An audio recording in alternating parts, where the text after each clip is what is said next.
7th, 1941, the Japanese unleash a devastating attack against Pearl Harbor, dealing a painful blow to the Pacific Fleet.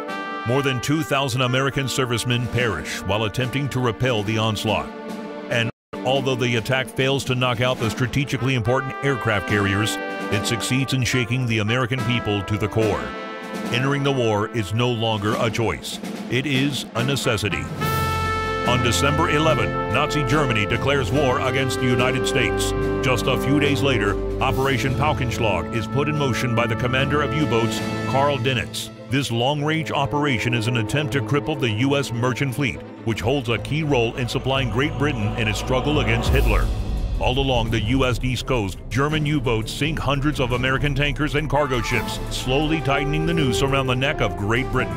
It is clear that without American support to their war effort, Britain's survival will be measured not in months, but in weeks. With a majority of its might focused on fighting the Japanese in the Pacific, the U.S. Navy is left with very few anti-submarine vessels available for the Atlantic theater, not even remotely enough to introduce an efficient convoy system that could protect the merchant fleet from the U-boats. The bloodbath continues for months, and the fire from burning tankers becomes a common sight from the shores of the East Coast. The survival of Great Britain now hangs by a thread. Finally, in May 1942, the U.S. Navy manages to muster enough anti-submarine ships to put the convoy system into effect. Now, with the help of the Royal Canadian Navy, merchant ships are escorted along the U.S. coast to form convoys around Newfoundland. Only then are they ready, having been joined by their guardian angels, to set out on the perilous journey across the Atlantic. At last, the steel wolves of Dönitz will be facing a challenge. They are about to meet a whole new breed of enemy. Fast, maneuverable, and more than capable of sending a submarine to the bottom. The Fletcher-class destroyer. New contact. Bearing 023. Range 4,600 yards.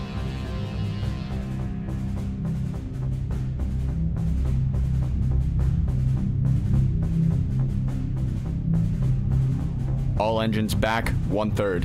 All engines back, 1/3. Aye, sir. Contact Able now bears 025. Range 4,700 yards.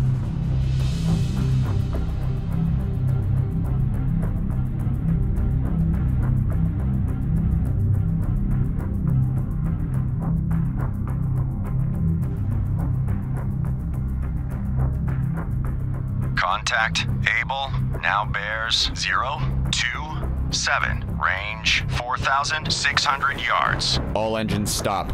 All engines stop. Aye, sir.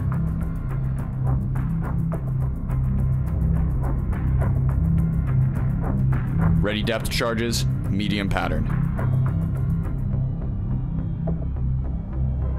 Contact Able now bears 028. Range 4,400 yards.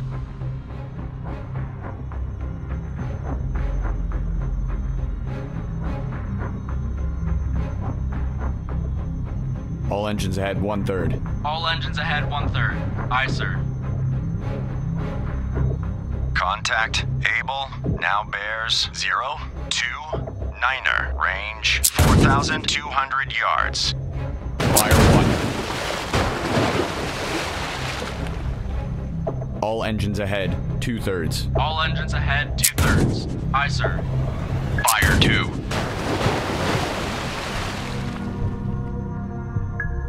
Contact Able now bears 031.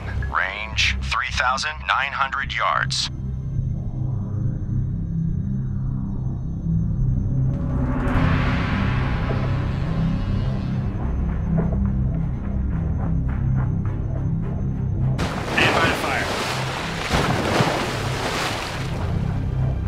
Contact Able now bears 035. Range 3,500 yards. Start tracking contact. Target acquired.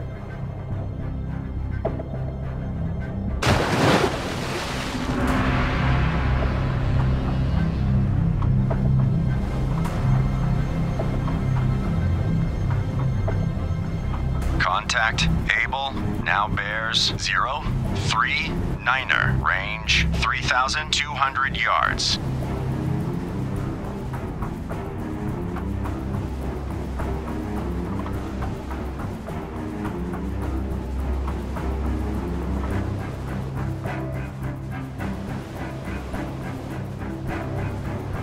Contact Able, now bears 0, forward, range 2,800 yards.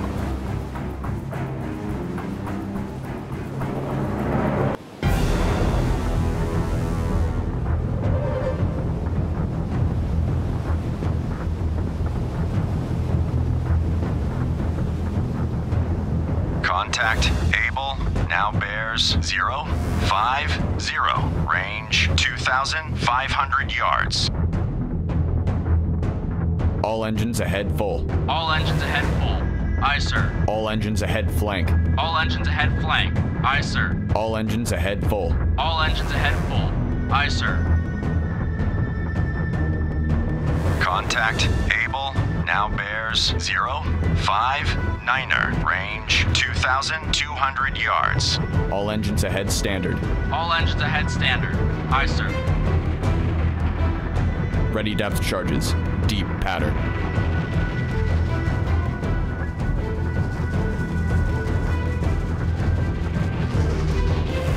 Contact Able, now bears 0, 73, range 2,000 yards. Stand by to fire. Target bearing 0, 7, 9, range 1,900 yards. Start tracking contact. Target acquired. Load star shell.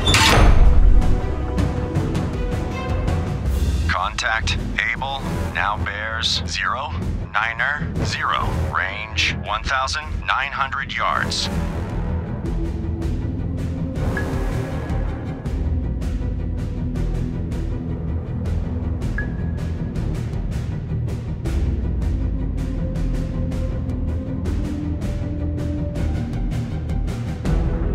Contact Fire 1. Able, now bears 1, 0, fire 2, range 1,900